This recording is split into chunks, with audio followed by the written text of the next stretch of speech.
Chers amis, bonjour, bienvenue dans cette nouvelle édition du Club des Hommes en Noir. Allons-nous vers une nouvelle guerre liturgique? C'est la question que certains se posent après les rumeurs, les bruits qui courent d'un nouveau décret limitant l'application du motu proprio du pape Benoît XVI Summorum Pontificum, qui avait en quelque sorte libéré l'usage de l'ancien missel. Pour parler de ce sujet important, j'ai la joie, le plaisir et l'honneur de recevoir le père Viau. Bonjour mon père. Bonjour. Le père Thomas. Bonjour, Bonjour mon père. monsieur. L'abbé Claude Barthes. Bonjour. Et notre laïc de l'étape, Jean-Pierre Maugendre. Enchanté.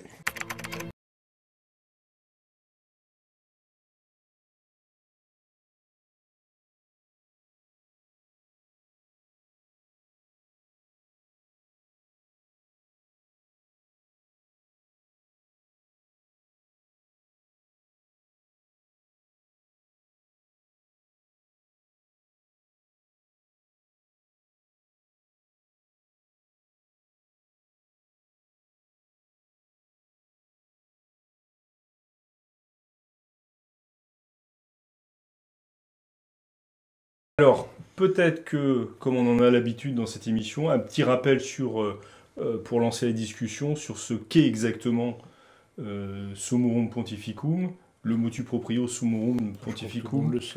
Il est toujours bon, il y a toujours quelqu'un qui ne sait pas. Et si vous pouviez rappeler... C'est monsieur l'abbé qui est l'aumônier. L'aumônier du pèlerinage. L'aumônier du pèlerinage, mais pas l'aumônier du motu proprio. Non, hélas. Donc, Summorum Pontificum est une constitution apostolique du pape Benoît XVI, en forme de motu proprio, qui allait dans le sens, mais plus loin que dans la libéralité, dans la générosité, qu'un précédent motu proprio de 88, à savoir Ecclésiadé, celui-là de 2007, de juillet 2007, dont disait, en résumé, que la messe traditionnelle, désormais appelée par le motu proprio, messe de forme extraordinaire, pour la distinguer de la messe de forme ordinaire, Paul VI. Missel de Paul VI. Voilà, l'une et l'autre étant deux formes, c'était on va dire l'astuce de ce texte ingénieux, du seul rite romain. Donc cette messe extraordinaire pouvait être dite par tous les prêtres de rite latin, mais de manière privée. Tous pouvaient la dire. Le droit est pour le privé. Et pour la dire en public, il y avait certaines conditions. Il y a toujours, encore à l'heure actuelle, certaines conditions, mais qui sont extrêmement... Alors, les conditions en question, c'est extrêmement ténues, non? Ténues consistaient à constituer des groupes de laïcs, des groupes stables, qui allaient demander au curé ou responsable de telle église, correspondant à un curé, qu'il dise ou qu'il fasse dire la messe traditionnelle. Et à partir de là, la messe pouvait être dite. Alors, de fait, ça n'a jamais été appliqué comme cela. Ça a été appliqué en fait comme le motu proprio précédent, celui de 88, qui fait que ce sont les évêques qui donnent la permission à un prêtre de célébrer. Ça a toujours été. En France, aucun diocèse, sauf le diocèse de Toulon, ne l'appliquait stricto sensu. Mais le fait de cette permission générale a quand même largement favorisé des célébrations, des désirs de célébration pour les prêtres, pour les séminaristes, etc. Donc du point de vue psychologique, ça a été très considérable, puisqu'on a pu compter qu'entre 2007 et 2017, je ne sais pas quand sont le chiffre exact, le nombre des célébrations officielles, sans parler de celles de la Fraternité Saint-Pie X et de ses annexes, ont doublé dans le monde. C'est ça, il y a eu quand même un mouvement de la part notamment des jeunes prêtres de découvrir la richesse liturgique et de la messe traditionnelle, et donc beaucoup voilà, un grand nombre de jeunes prêtres, ou de prêtres même, pas forcément jeunes. Et pour les fidèles, c'est devenu quelque chose d'officiel. Voilà. Et qui a été globalement bien accepté du côté des fidèles, j'entends. Tout à fait. Ça n'a pas suscité de remous. Peut-être du côté de certains épiscopats, Père Thomas. Est-ce que vous avez une idée, vous qui avez une vision large, puisque vous êtes... Moi j'ai une vision qui est très réduite, vous savez. Donc, non, large au contraire, parce que vous avez fait vos études aux États-Unis, vous avez certainement encore des j'allais dire des relais au moins et des connaissances dans les pays où vous êtes passé. Oui, en effet, il y a eu un développement de la célébration de la messe traditionnelle, y compris dans des pays qui étaient très, jusqu'alors, jusqu'à 2017, très, très, très préservés, enfin 2007, pardon, très préservés, enfin préservés. C'est pas ce que on vous laisse la responsabilité de vos propos, mais c'est ce que vous avez dit. Par exemple, en Asie, vous voyez, il y a beaucoup de pays où ça avait pratiquement totalement disparu, donc il y a eu une reprise timide, mais bon, une certaine reprise tout de même. Alors je crains que dans des pays tels que ceux-là, si Rome change de position, ce soit vraiment la douche froide et qu'on en revienne à la situation antérieure. Mais je crois aussi, comme vous l'avez dit, que en ce qui concerne la France ou d'autres pays occidentaux, ce sera peut-être beaucoup plus difficile de la part de Rome d'imposer un retour en arrière. Mais est-ce que c'est un retour en arrière qu'on veut, d'après vous Je n'ai pas l'impression, mais restons d'abord sur cette question de la France, où effectivement ce sont les évêques qui ont... Je vais dans mon diocèse d'incardination, c'est donc à l'évêché que ça s'est réglé, puisque j'étais curé de paroisse à cette époque-là, et j'étais la première paroisse à avoir... à appliquer le Summorum Pontificum. Bon, eh bien, nous avons eu un groupe stable, l'enquête a été faite par le vicaire général, et ça s'est bien passé. Grâce à l'abbé Barthes, qui m'a appris à dire la messe de cette forme, j'ai pu inaugurer moi-même cette série de messes, et qui a été dite tous les dimanches, mais nous étions plusieurs prêtres. Et quand je suis parti... ça vous montre quand même la bonne volonté de l'évêque de Blois. Hein. Quand je suis parti et que mon successeur n'a pas voulu célébrer cette messe, l'évêque, à ce moment-là, a fait une paroisse personnelle. Alors, quelle est la définition de la paroisse personnelle? Parce que là aussi, c'est un terme qu'on entend parfois. Et c'est attaché à une personne, c'est déjà divers, c'est-à-dire que la paroisse normale est une paroisse territoriale. Territoriale, qui dépend d'un territoire. La paroisse personnelle est une paroisse dont les fidèles sont d'une certaine catégorie, par exemple les militaires. Là, en l'espèce, c'est un peu plus flou. Ce sont les fidèles qui sont attachés à une forme de rite mais qui militaire ou une nationalité particulière. L'église polonaise, etc. Donc ça, c'est donc des paroisses personnelles. C'est un statut canonique, paroisse personnelle. C'est pas, tout à fait. Monsieur le curé ne peut pas tout d'un coup décider que sa paroisse est personnelle. Là, pour le coup, il faut que l'évêque intervienne. Et en effet, il y a un certain nombre de paroisses, 4, 5 en France, désormais. Mais alors, j'ajoute aussi que j'ai vu quand même les effectifs augmenter. Donc en 2007, je fais la même constatation locale. Et à Paris, où j'ai eu la chance de pouvoir célébrer une fois par mois en forme extraordinaire à la paroisse Saint-Georges, donc une paroisse du 19e arrondissement très, très populaire, hein, eh bien, ça se passe très bien. Et les effectifs sont... Vous savez qu'il y avait baissé après l'interdiction des messes, on a quand même eu un sérieux problème d'effectifs. Eh bien, c'est le groupe personnel, c'est le groupe La Forme Extraordinaire. Le groupe stable de La Forme Extraordinaire. Qui a repris le plus vite au point du nombre. Et bon, voilà, puis ça se passe très bien avec le curé de la paroisse, qui est dans l'équipe aussi, qui l'a dit. Donc vous voyez, c'est bien incorporé. Jean-Pierre Maugendre, on est en train de dresser un constat d'une bonne application large du motu proprio, mais j'ai l'impression que par exemple dans les Yvelines, que c'est pas exactement ce qui se passe du côté de Saint-Germain. Non, alors effectivement dans les Yvelines, le groupe Stable existe depuis des années à Saint-Germain-en-Laye. Il a fait des demandes multiples, répétées. Il s'est trouvé que pendant 2 années, pendant des travaux qui ont été faits à la paroisse Saint-Louis de Port-Marly, la communauté de Saint-Louis de Port-Marly a déménagé à Saint-Germain-en-Laye, dans l'église des franciscaines, ce qui fait que... Elle a déménagé parce qu'elle ne pouvait pas... Parce qu'il y avait des travaux dans l'église, donc la communauté s'est déplacée, est restée pendant 2 ans à Saint-Germain, et puis au moment où la communauté... les travaux étant finis et retournés à Port-Marly, un certain nombre d'habitants de Saint-Germain ont dit notre demande reste d'actualité, on souhaiterait avoir la messe.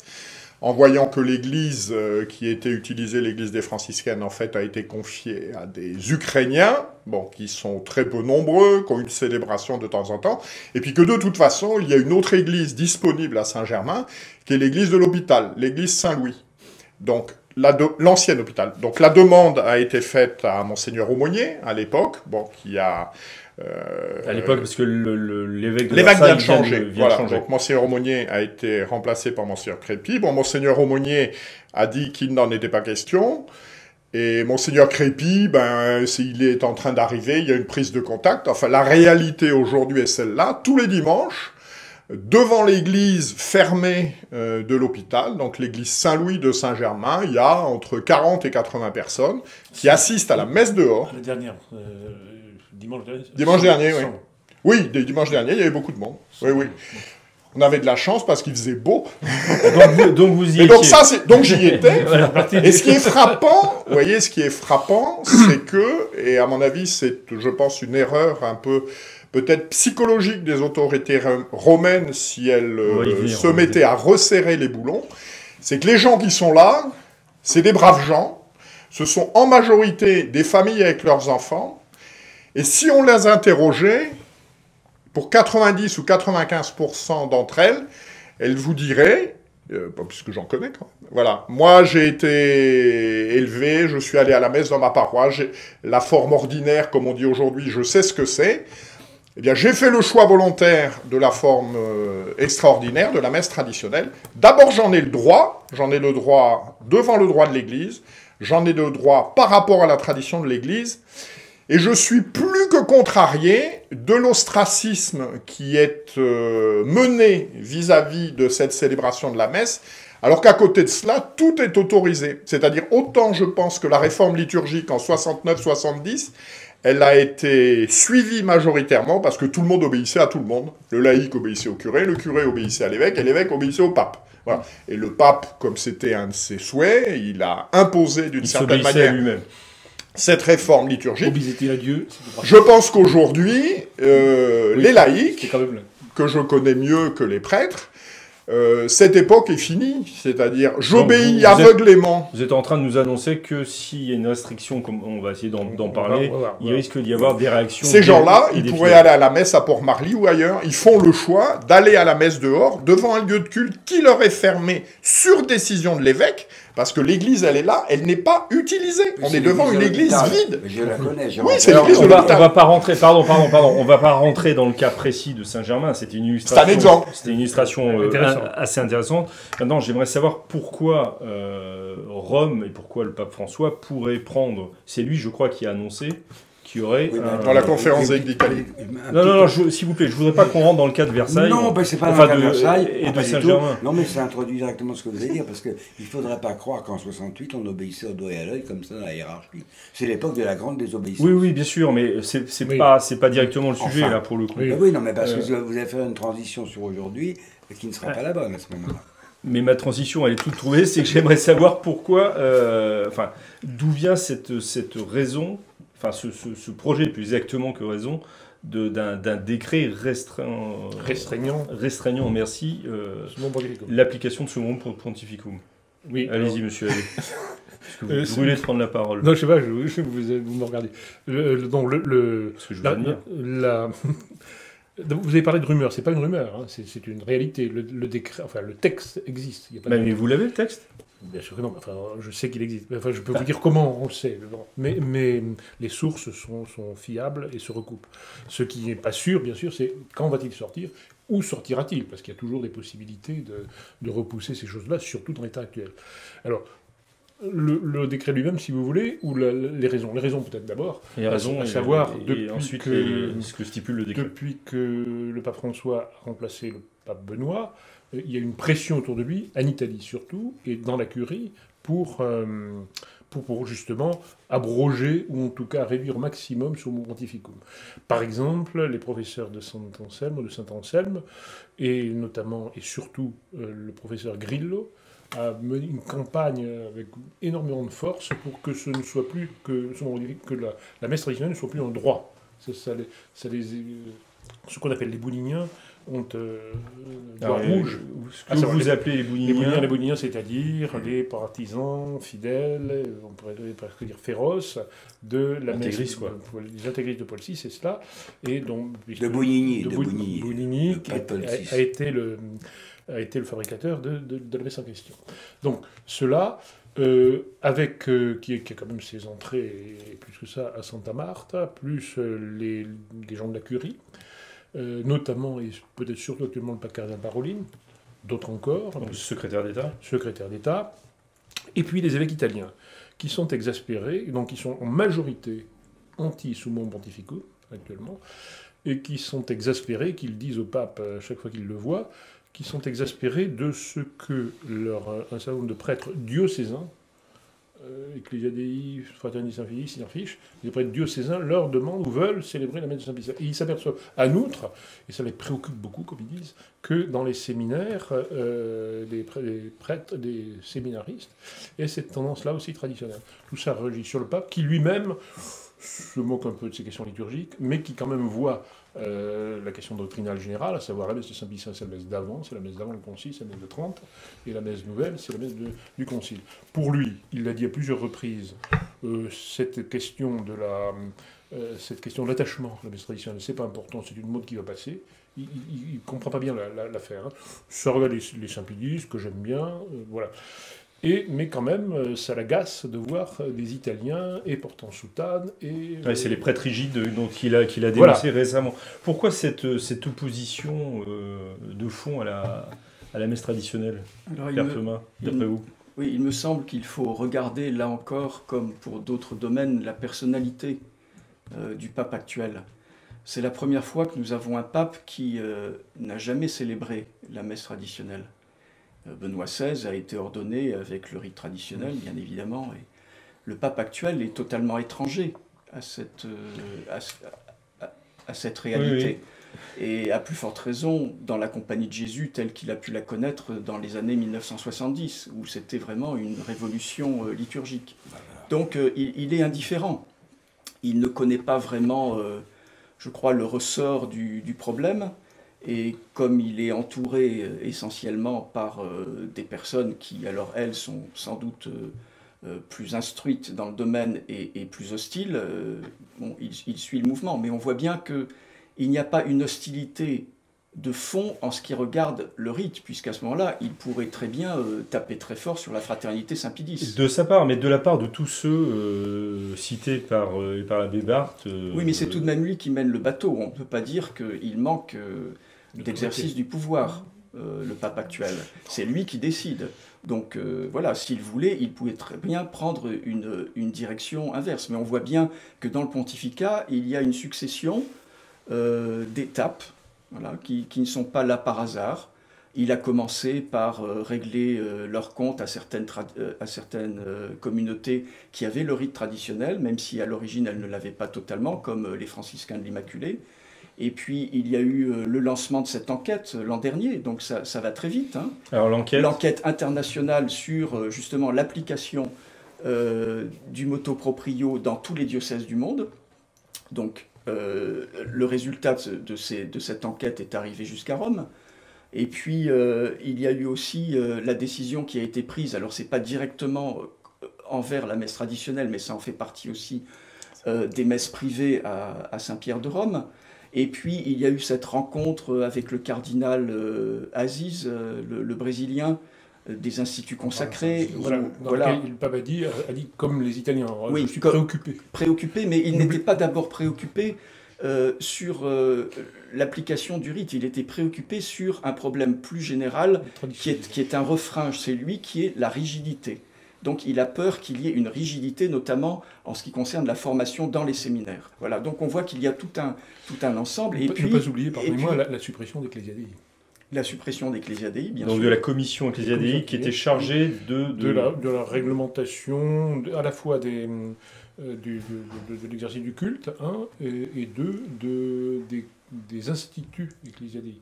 Donc tout cela est passé directement, c'est en charge directe, avec les mêmes personnes quand même, de la Congrégation pour la doctrine de la foi. Pour l'instant. Vous permettez que je termine? Et puis,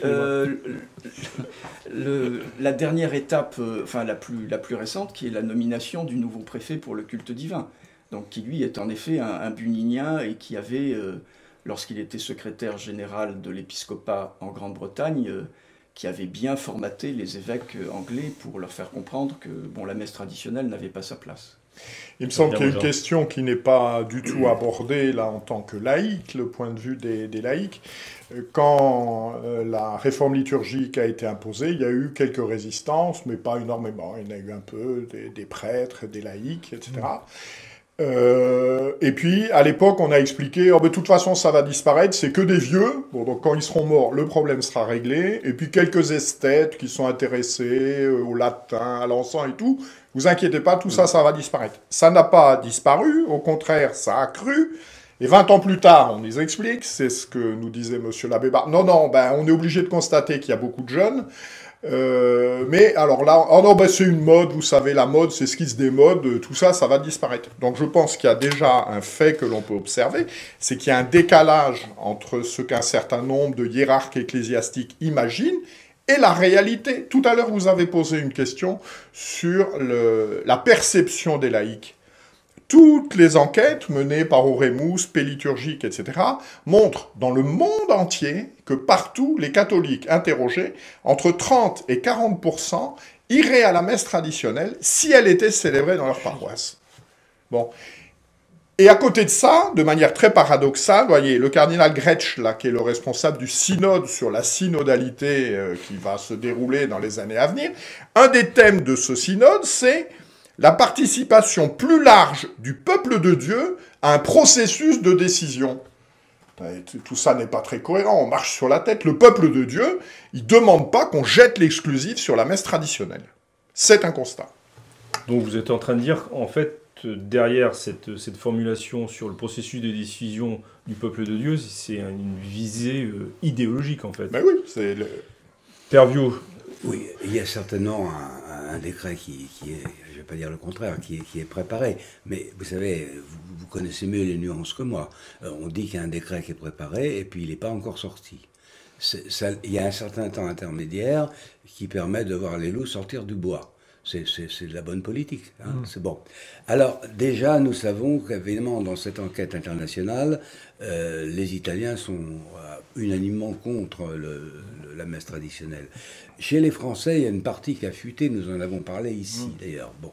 Nous avons vu que, en fait, tous les évêques français ne sont pas contre. Et il y a quand même des évêques français qui savent très bien que, d'abord, c'est pas une bande de petits vieux. Moi, je le vois bien aussi. Il y a quand même la moitié quand même de... Mais c'est ce qui a été dit attendez, il y a quand même des gens qui sont justement de cette tranche, qu'on n'oublie plus dans les églises, des 30, 40 ans, hein, et qui sont à la messe traditionnelle. Il y a même des jeunes, je l'ai vu à Blois, qui ont appris le latin, des rudiments de latin pour pouvoir mieux suivre la messe traditionnelle. Bon, par ailleurs, les enquêtes, et si justement, et là je vous rejoins avec le synode, c'est pour ça que je pense que le pape, qui est même, quelles que soient les appréciations qu'on peut porter sur lui, c'est un politique. Il a le sens politique.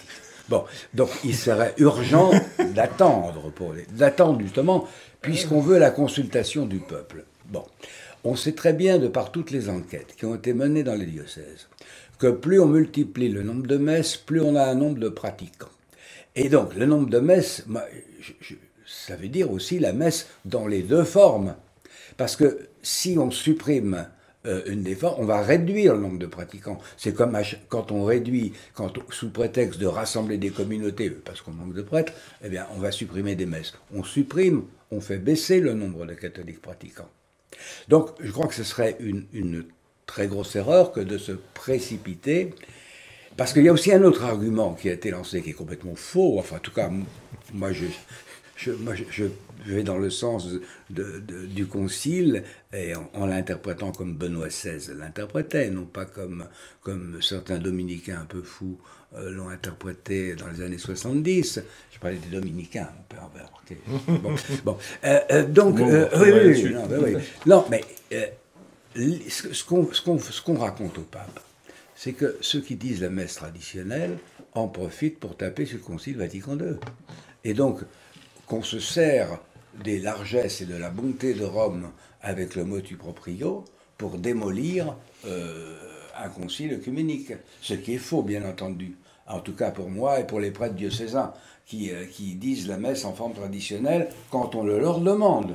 Quand on le leur demande. Voilà ce que je voulais dire. Et c'est que il faut que je pense que le Saint-Père va tout de même se renseigner plus et que notamment dans la congrégation pour doctriner la foi qui s'occupe des questions d'Ecclesia Dei, il y a un certain nombre de gens qui sont très au fait justement de ce que je viens de dire et qui lui feront entendre un autre son de cloche. Alors, avec toute la révérence, quand je parle de son de cloche. Oui, bien sûr. Je ne pense à personne. Non, mais qui appelle à la prière, à un autre son de cloche que ce qu'on lui raconte en Italie.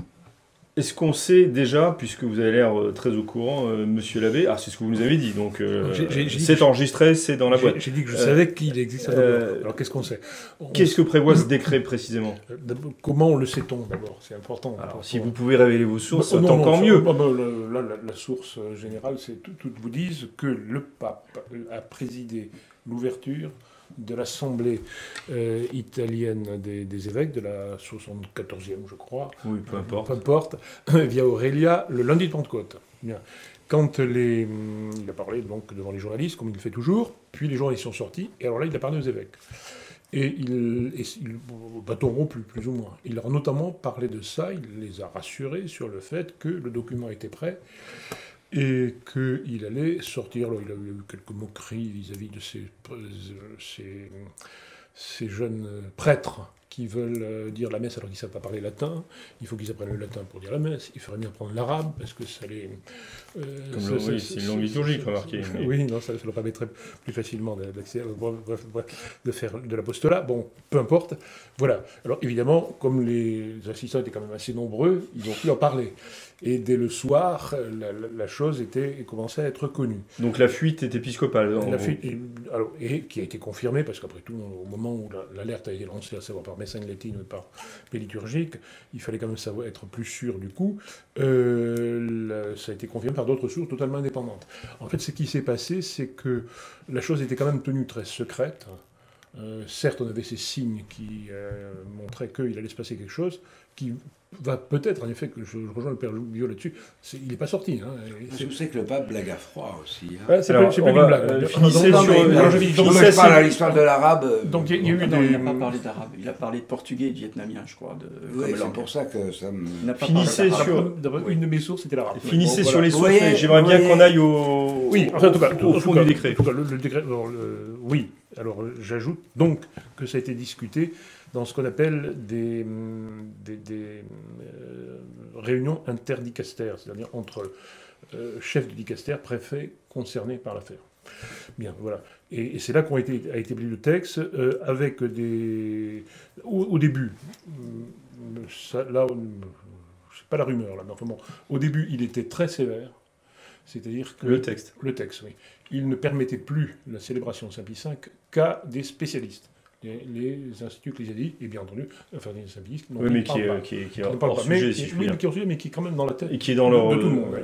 Qui est dans il y a eu des ralentissements de certains évêques diocésains italiens qui l'ont dit, et aussi bien du rassemblement de la Congrégation pour la doctrine de la foi dont a parlé Père Biot. Donc, dans l'état actuel, nous y venons. Oui, le suspense. Vous savez entretenir les choses. Ferait une photographie de ce qui existe actuellement, c'est-à-dire tout ce qui est les messes qui sont dites par les instituts ecclésiastiques, pas de problème. Ils peuvent dire la messe traditionnelle si les évêques les appellent. Parce que bien sûr, il reste dépendant des évêques, mais c'était déjà le cas. Oui, et quant aux prêtres diocésains, ils ne seraient plus libres comme ils le sont maintenant en théorie, mais ils devraient, ou bien ceux qui déjà disent la messe traditionnelle, comme le père Biot ou moi-même, qui suis diocésain, pouvons continuer à la dire. Ce qui est un autre scoop. mais en revanche, les prêtres diocésains qui ne la disent pas pour l'instant, et notamment les jeunes, les séminaires qui sont tournés, devront désormais demander la permission à l'évêque. Ce que je comprends de ce que vous dites, c'est qu'on a surtout peur D'une croissance, du fait que des jeunes puissent puissent s'emparer de cette... C'est la grande peur italienne. Pardon de ce que je vais dire, mais que des jeunes puissent s'emparer de cette vieillerie, quoi. Tout à fait. C'est la grande peur des Italiens, des Italiens. Alors là, aucun d'entre vous n'a répondu à ma question là-dessus. Je n'arrive toujours pas à comprendre pourquoi les Italiens sont en opposition, s'opposent à cette messe. Non, mais je ne crois pas que ce soit uniquement les Italiens. Ah, mais à chaque fois, c'est ce que vous répondez. Vous. Non, Donc moi, je n'ai absolument pas parlé des Italiens. Non, mais moi, je vous ai posé la question sur les Italiens tout à l'heure, et vous avez répondu sur le pape François.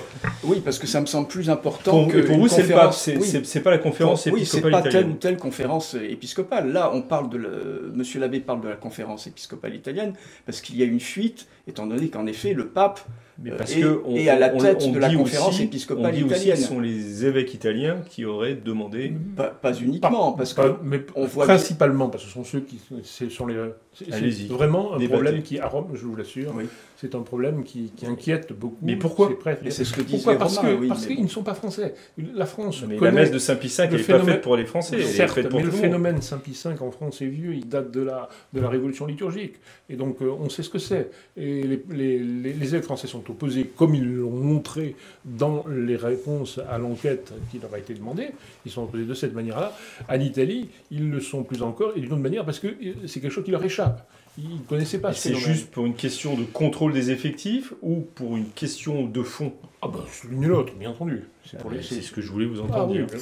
Mais ça fait une heure que je cherche à vous faire dire que... Je vous dis depuis le début, enfin j'ai cru l'avoir dit, mais l'enregistrement va le dire, que pour eux, la messe de Saint-Pie V, c'est la messe d'avant, la messe extraordinaire, c'est la messe d'avant le concile, donc qui représente l'état de la foi avant le concile.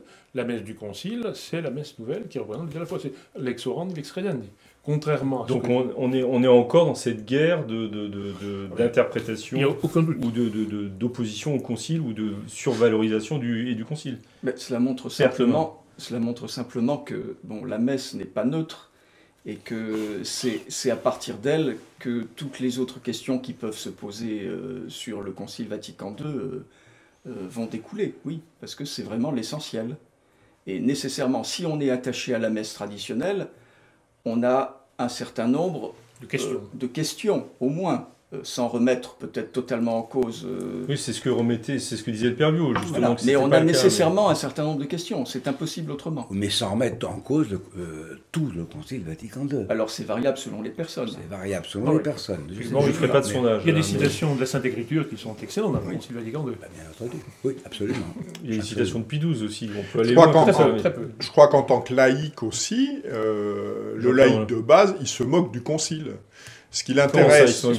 Dans quel sens il s'en moque? Ça l'intéresse pas. Ce qui l'intéresse, c'est de pouvoir élever ses enfants, c'est que ses enfants restent fidèles à la foi qu'il a transmise, et la réalité, c'est en particulier les travaux de Guillaume Cuchet sur le sujet, plus le milieu est pratiquant, plus d'une certaine manière le milieu est traditionnel, plus la transmission de la foi se fera dans de bonnes conditions. Vous voyez, les gens de ma génération, puis de la génération suivante, ils l'ont observé dans leur famille. C'est-à-dire qu'il y a ceux qui, à notre âge ou la génération suivante, ont fait le choix de la messe traditionnelle, du catéchisme traditionnel, des sacrements selon la forme traditionnelle, etc. Eh bien, dans ces milieux-là, le taux de transmission de la foi est très supérieur à ce qu'il est, entre guillemets, dans les paroisses, entre guillemets, conciliaires. Ça, les gens le savent, les gens le constatent. Une fois vieille, une foi qui permet à nos enfants de vivre selon la morale de l'Église et de croire le credo. Je me fais l'avocat. Et de croire le credo. Des évêques qui vous disent, oui, mais ça ne nous intéresse pas. Et vous fabriquez des... Donc la foi a changé. Donc, merci de m'expliquer ce qui a changé et ce qui justifie cette rupture. Guillaume Cuchet vous l'explique. Et il vous explique que c'est en effet le concile qui a changé les choses, au moins du point de vue psychologique. Donc on n'est pas tellement dans une herméneutique de la continuité. C'est certain. Non, mais d'une manière très pratique qui concerne tout le monde, puisque je suis à la pastorale des funérailles du diocèse de Paris, il est bien évident. Ça va nous concerner, effectivement. Ça nous concerne à tous. Oui, effectivement. Qu'on soit pour la messe traditionnelle ou pas. Bon, seulement... On va y passer. Ah ben oui, non, mais là vous avez le problème, justement, et je le vois bien.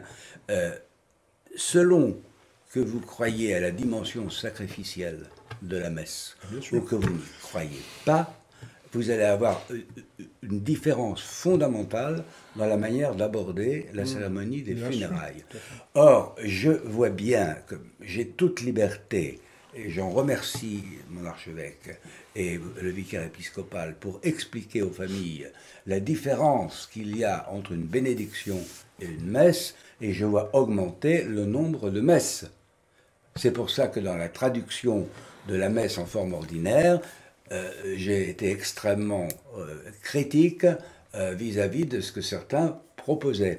Et qu'il faut que, d'une manière non ambiguë, on montre bien que la messe n'est pas seulement un sacrifice d'action de grâce, mais aussi propitiatoire, et que c'est valable pour les défunts, non pas ex opere operato, mais par suffrage. Et on viendra tout à l'heure, la semaine prochaine, à propos de Luther, sur cette question, qui est extrêmement grave. Et je pense que retrouver ce sens de la messe sacrificielle, c'est fondamental. Et je pense, mais tout à fait dans le prolongement de ce que vous dites, c'est que si vous faites un sondage auprès des usagers de la messe traditionnelle et de la nouvelle messe, les usagers de la messe traditionnelle, à 90 ou 95%, ils seront convaincus de la réalité sacrificielle de la messe, ce qui sera très très loin d'être le cas pour les autres. Mais ça, c'est un fait, c'est une réalité. Alors, de fait, je pense qu'on est à peu près, on est tout à fait d'accord là-dessus, et plusieurs le disent. Je voudrais qu'on termine sur un fait qui semble concret, lui, c'est que je disais tout à l'heure que en France, l'application de ce futur décret devrait bien, pas entraîner beaucoup de changements et de difficultés. Pourtant, des difficultés, il y en a déjà. Dans le diocèse de Dijon, la fraternité sacerdotale Saint-Pierre, institut donc Ecclesia Dei, était en charge d'un lieu de culte ou d'une paroisse, je ne sais plus, et l'évêque leur demande de partir. Par refus, là, de concélébrer avec lui à la messe chrismale. C'est la raison. Il semblerait. D'accord. Moi, c'est pas l'écho que j'ai eu. L'écho que j'ai eu, c'est que la messe, oui. La messe, l'Église est une Église qui n'est pas une Église diocésaine, il appartient à un ordre religieux, et que l'ordre religieux veut le récupérer, et que l'évêque ne propose rien d'autre. C'est ça les échos. Moi, c'est pas l'écho que j'ai qui est bon, plus direct. Mais je pourrais savoir très vite. Oui, donc pas de commentaires sur ce... Mais globalement, pour répondre à ce que vous dites, que sera l'effet en France? Bon, évidemment, la France est plus résistante que d'autres pays. Une vieille tradition et de résistance. Donc, ça ne... Mais l'effet psychologique sera, si le décret paraît, le fait que la chose était connue, alors qu'elle était quand même tenue très secrète jusque-là, tout de même trouble le jeu. Hein. Ça n'a pas beaucoup plu. Benoît XVI pourrait intervenir. On ne sait pas, des tas de choses peuvent arriver. Le pape lui-même pourrait voir ce qui se passe, on pourrait lui parler, que sais-je. En tout cas, ce qui est sûr, c'est qu'on ne sait pas encore quand ça va. Si ça paraît, et tout est fait pour que ça paraisse, il faut quand même le dire. Le père Thomas nous parlait de la reformatation, je ne sais pas comment il faut dire, de la congrégation pour le culte divin. Oui, en effet, le préfet et le nouveau préfet qui remplace le cardinal Sarah. Qui remplace le cardinal Sarah. Le secrétaire est Monseigneur Viola, un franciscain italien extrêmement boulinien lui aussi, très déterminé. Et, chose très importante dans cette chose-là, le sous-secrétaire, qui s'appelle Monseigneur Garcia Macias, est un espagnol, donc a été, ce qui ne se fait pas de manière habituelle pour un sous-secrétaire, va être évêque. Oui. Et donc là, on est dans... Là, je dis bien qu'on est dans le domaine de la rumeur, hein, mais c'est une rumeur qui a été donnée ce matin par des médias anglais. Le sous-secrétaire en question, Monseigneur Garcia, deviendrait le responsable de tout le monde ecclésiastique, si vous voulez. À savoir les instituts ecclésiastiques et aussi la célébration Saint-Vicent. Ce serait une sorte de nouveau Monseigneur Pozzo. Qui était autrefois Ecclesia Dei. Voilà, alors c'est avec voilà, ce sera plus pareil quand même, hein, ce sera plus la même chose. Eh bien, il peut y avoir des conversions. On peut toujours les espérer et prier pour. On reviendra très certainement dans les mois qui viennent sur ce sujet qui risque d'entraîner effectivement beaucoup de conséquences. Merci beaucoup de cet échange. Nous nous retrouvons très bientôt pour un nouvel épisode du Club des Hommes en Noir. Et d'ici là, que Dieu vous garde.